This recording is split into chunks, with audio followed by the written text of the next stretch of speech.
Steam Next Fest has come and gone once again. It's like the state fair for indie games, and this time around we were really spoiled for choice. In case you didn't manage to see all the great demos this time, don't worry, I had nothing better to do. So here are 5 of the best games you may have missed at Steam Next Fest.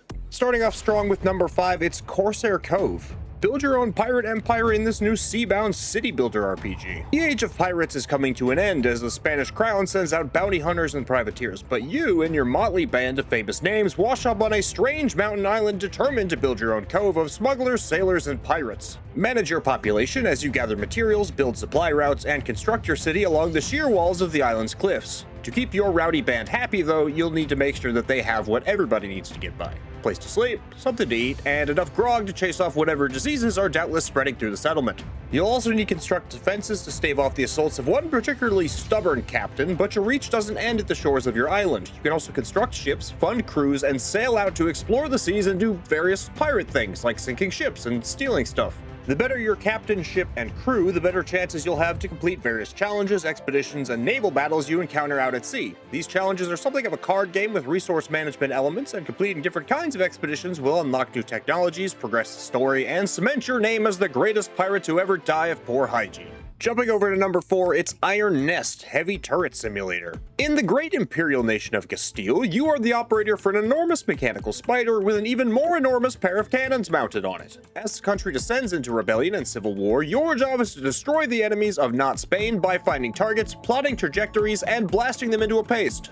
The first step of any operation is to plot your target, which you'll do on your tactical map by using realistic artillery skills to pinpoint the bearing, angle, and distance you're shooting for. You can rely on spotters or utilize flare shells and scout planes to map out enemy positions and zero in your firing solution. When you have everything mapped and ready, you'll crank your guns to set the proper angle, bearing, ammunition type, and even how much gunpowder to use. Different shell types will have different effects. High explosive shells can wipe out multiple enemies at once, while armor-piercing shells can destroy buried bunkers, and smoke shells can mask your position while you move your mech to safety and avoid anti-battery attacks. This game is extremely detailed and remarkably tactile, allowing players to physically map out their shots by drawing lines and placing markers, as well as rotating ammo drums, cranking wheels to move the guns, and all with an exceptional degree of freedom in how to go about completing missions. Coming in at number 3 is Hope 01, survive an infested underground world in this brutally unique new extraction shooter. In a future where humanity survives in massive underground facilities, a mysterious outbreak of gross, fleshy slime creatures has destroyed any semblance of order. As one of the few survivors, you've heard rumors of a true sanctuary called Hab-01, and you're determined to find it, if it's even real. Gear up by scavenging ruined habitats and infested facilities to find new guns, ammo, food, and bricks of printing material you can use to craft new equipment. Different bricks can be exchanged for different stuff, and every item you extract back to your base can be scanned into your printer to expand your arsenal. But getting out alive with your loot won't be easy. On top of keeping yourself fed and hydrated, the gooey predators stalking the corridors can take on a startling variety of forms. They're hostile, durable, and can even grow stronger by mutating corpses in the environment. On top of that, you'll have to contend with rogue security systems and the navigational hazards of fighting in confined, darkened spaces. And also the controls.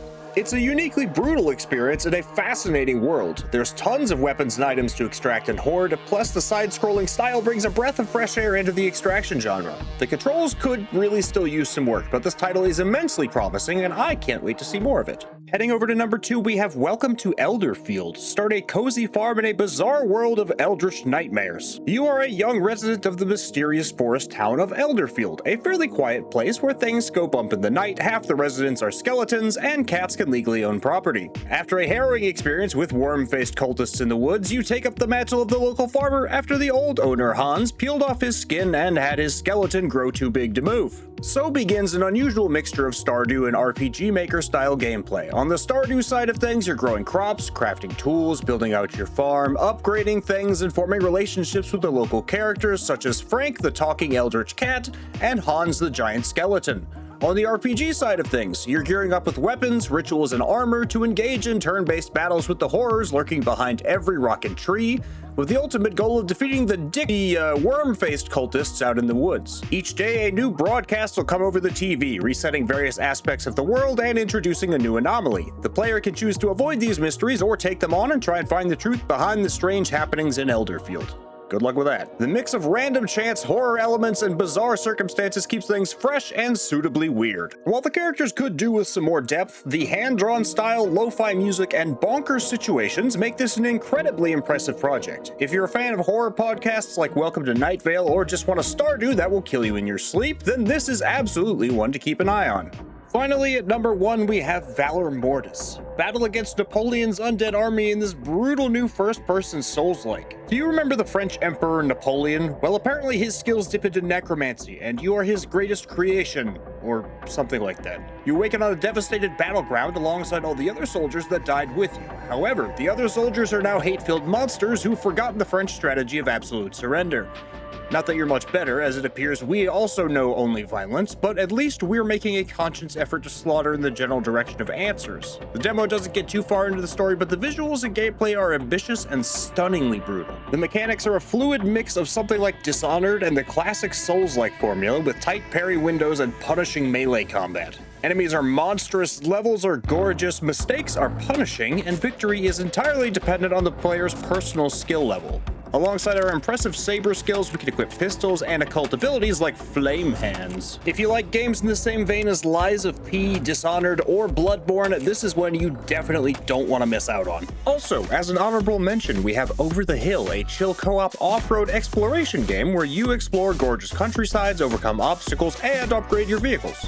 Well, that's my lineup, but I'm just the voice in your head, so what do you think of Next Fest? Which demo has you the most excited? Are there any great titles I missed in here? Let me know what you think down in the comments. I'd love to hear from you. Oh, and if you want to check any of these games out for yourself, most of these demos are still live, and there's a link down in the description for each game I covered that will take you directly to their Steam page where you can download it and support the devs. If you haven't considered subscribing by now, then consider it. Consider it now. If you enjoyed this, be sure to leave a like or a comment because the algorithm loves that shit, and so do I. Thanks for listening to me today, and you'll be hearing from me again real soon.